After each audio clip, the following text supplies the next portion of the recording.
பிரியமானவர்களே, மீண்டும் காகங்கள் மூலமாக கர்த்தர் அனுப்பிய எலியாவின் உணவு என்ற இந்த பகுதியில் உங்களை சந்திப்பதில் மிக்க மகிழ்ச்சி. இன்றைய எலியாவின் உணவு, நீ பயப்படவும் கலங்கவும் வேண்டாம். கர்த்தர் நல்லவர் என்பதை ருசித்து பாருங்கள். அவர் மேல் நம்பிக்கையாயிருக்கிற மனுஷன் பாக்கியவான். பிரியமான தேவ ஜனங்களே, இந்த காணொளியை பார்த்து கொண்டிருக்கிற உங்கள் ஒவ்வொருவரையும் இயேசு கிறிஸ்துவின் மதுரமான நாமத்தினாலே வாழ்த்துகிறேன். கிறிஸ்துவில் பிரியமானவர்களே, மோசே கர்த்தரிடம் பேசுகிறார். மோசே கர்த்தரிடம், நான் ஒரு தடவை என் கண்ணால் கானானை பார்த்துவிட்டு வர உத்தரவு கொடுத்தருளும் என்று கேட்டபோது, நீ பிஸ்காவின் கொடுமுடியில் ஏறி உன் கண்களை மேற்கிலும் வடக்கிலும் தெற்கிலும் கிழக்கிலும் ஏறெடுத்து உன் கண்களினாலே அதை பார். இந்த யோர்தானை நீ கடந்து போவதில்லை, இனிமேல் இதை பற்றி பேசாதே என்றார். அதன் பின்பு மோசே அதை பற்றி கர்த்தரிடம் பேசவே இல்லை. ஒருவர் ஒரு காரியத்திலிருந்து ஓய்வு பெறும்போது அந்த காரியத்தை அவருக்கு பிறகு கவனிக்க போகிறவரிடத்தில் ஓய்வு பெற போகிறவர் பொறுப்பை ஒப்படைக்க வேண்டும். இப்போது பொறுப்பை ஒப்படைக்கத்தான் மோசே யோசுவாவை அழைக்கிறார். 40 வருடம் வனாந்தரத்திலே பயணம் செய்த பழைய தலைமுறையினர் மரித்து விட்டனர். பயணம் துவங்கிய போது சிறுவர்களாக இருந்தவர்களும் அல்லது பயணத்தின் போது பிறந்தவர்கள் தான் இப்பொழுது யோர்தானின் இக்கரையில் நின்று கொண்டிருக்கிறார்கள். இவர்கள் அனைவரும் தேவ மனிதன் மோசேயை நன்றாக அறிவார்கள். அவன் வல்லமையை அறிவார்கள். இவர்களைத்தான் யோசுவா வழிநடத்த போகிறான். மோசே மரிக்கும் காலம் நெருங்கிவிட்டது. அதிர்ந்த சீனாய் மலையின் மேல் அக்கினியில் இறங்கிய கர்த்தருடன் பேசியவன் மோசே.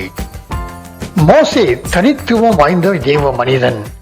கர்த்தரை முகமுகமாய் அறிந்த மோசேயைப் போல ஒரு தீர்க்கதரிசியும் இஸ்ரவேலில் அப்புறம் எழும்பினதில்லை. அவனை பற்றி நாம் இங்கே சொல்லித்தான் ஆக வேண்டும்.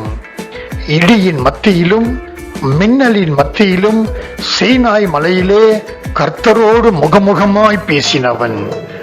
அதிர்ந்த சீனாய் மலையின் மேல் அக்கினியில் இறங்கின கர்த்தருடன் முகமுகமாய் பேசினவன்.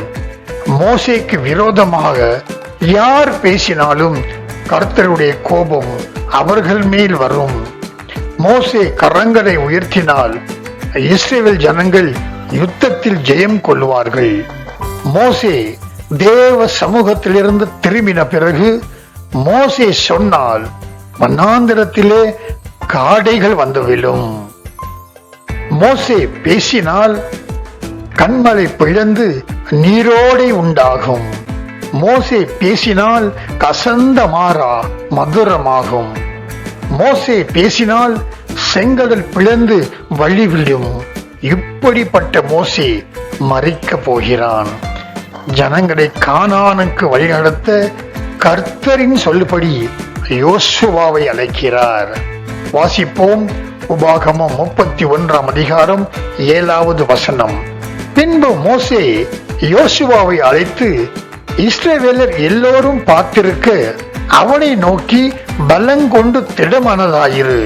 கர்த்தர் இவர்களுக்கு கொடுப்பேன் என்று இவர்களுடைய பிதாக்களுக்கு ஆணையிட்ட தேசத்துக்கு நீ இந்த ஜனத்தை அழைத்து கொண்டு போய் அதை இவர்கள் சுதந்திரிக்கும்படி செய்வாய். கர்த்தர் தாமே உனக்கு முன்பாக போகிறவர். அவர் உன்னோடே இருப்பார். அவர் உன்னை விட்டு விலகுவதும் இல்லை, உன்னை கைவிடுவதும் இல்லை. நீ பயப்படவும் கலங்கவும் வேண்டாம் என்றான்.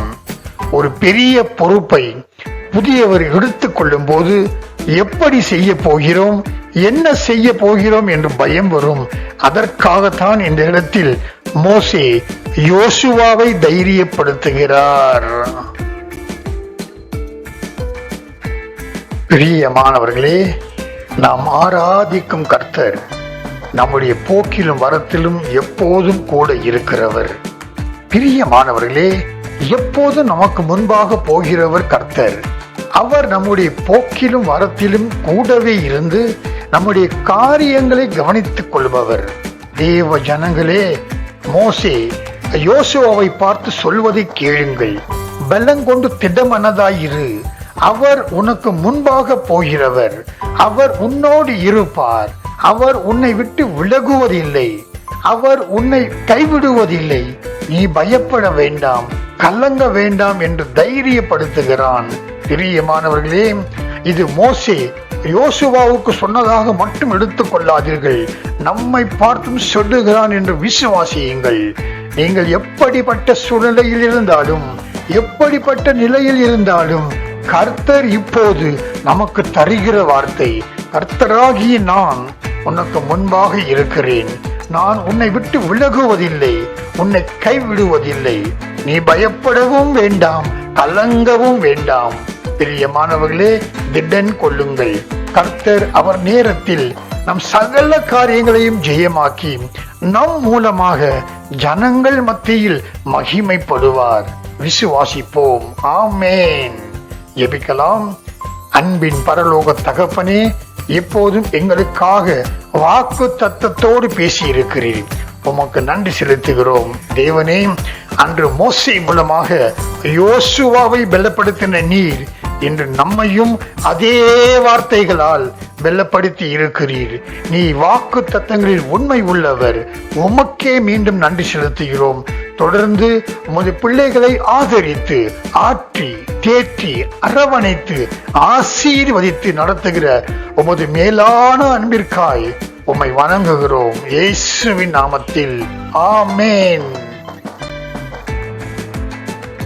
கிறிஸ்துவுக்குள் பிரியமானவர்களே, இந்த காணொலியை பார்த்த உங்களையும் உங்கள் குடும்பத்தையும் தேவன் தாமே அபரிமிதமாக ஆசீர்வதிப்பாராக. ஆமேன்.